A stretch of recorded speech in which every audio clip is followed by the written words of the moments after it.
हरे रामा राम राम हरे कृष्णा। जय कृष्णा दोस्तों, बोल शंकर भगवान की जय। आज मैं लाई हूँ कार्तिक माह का 16वां अध्याय। सुनो लगा कर मन सभी संकट सब मिट जाए। कार्तिक माह तब का कमले पढ़ो 16वां अध्याय।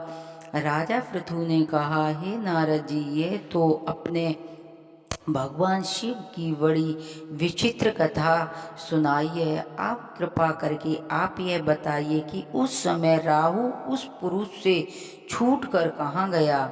नारद जी बोले, उससे छूटने पर वह दूत बर्बर नाम से विख्यात हो गया और अपना नया जन्म पाकर वह धीरे धीरे जलंधर के पास गया। वहां जाकर उसने शंकर जी की सब चेष्टा कई। उसे सुनकर दैत्यराज ने सब दैत्यों को सेना द्वारा आज्ञा दी। काल नेमि और शुंभ निशुंभ आदि सभी महाबली दैत्य तैयार होने लगे।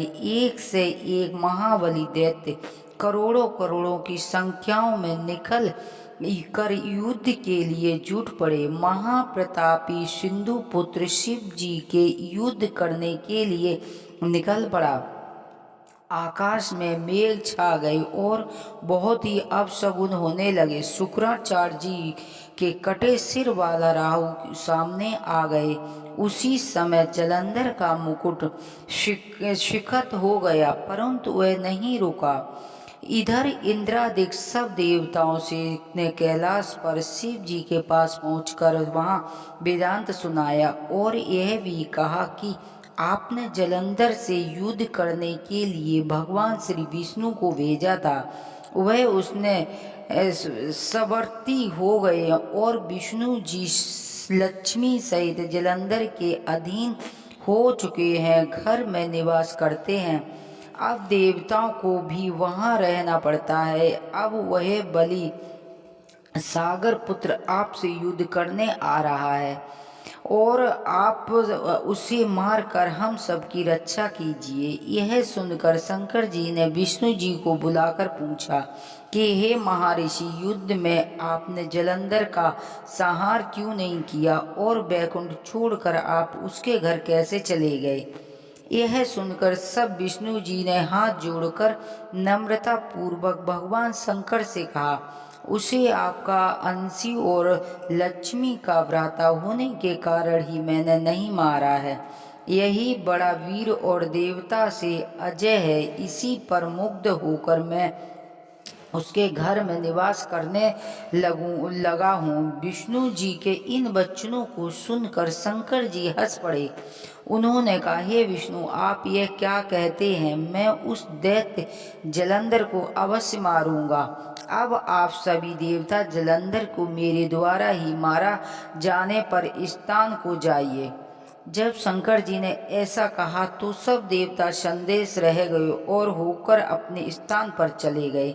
इसी समय पराक्रमी जलंधर अपनी विशाल सेना के साथ पर्वत के समीप आ कैलाश की ओर सिंहनाद करने लगा। दैत्यों के नाद और लोकहल को सुनकर शिवजी ने नंदी आदि गणों को उससे युद्ध करने की आज्ञा प्रदान की। कैलाश के समीप भीषण युद्ध होने लगा। दैत्य अनेक प्रकार के अस्त्र शस्त्र बरसाने लगे।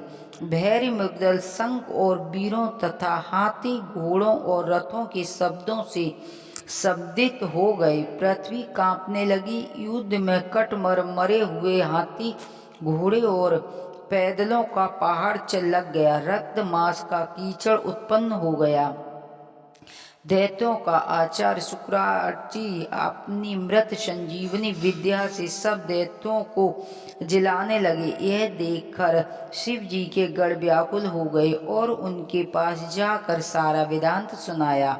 उसे सुनकर भगवान रुद्र के क्रोध की सीमा न रही। फिर तो वह उस समय उसके मुख से एक बड़ी भयंकर कृत्या उत्पन्न हुई, जिसकी दोनों जंघां ताल वृक्ष के समान थीं। वह युद्ध भूमि में जाकर सब असुरों को चरवड़ करने लगाई गई और फिर वह शुक्राचार्य के समीप पहुंच गई और शीघ्र ही अपनी योनि में गुप्त कर लिया। फिर स्वयं भी अंतर्ध्यान हो गई। शुक्राचार्य के गुप्त हो जाने से संदेश का मुख मलिक हो गया और वो युद्ध भूमि को छोड़कर भागे। इस पर शुंभ निशुंभ और कालनेमी आदि सेनापतियों ने अपने भागते हुए वीरों को रोका।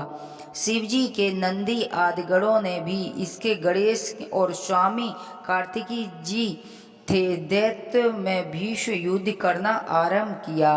बोलो शिव शंकर भगवान की जय। यदि हमारी कहानियाँ आपको पसंद आती तो प्लीज़ चैनल को सब्सक्राइब करें, वीडियो को लाइक करें। जय श्री राधे।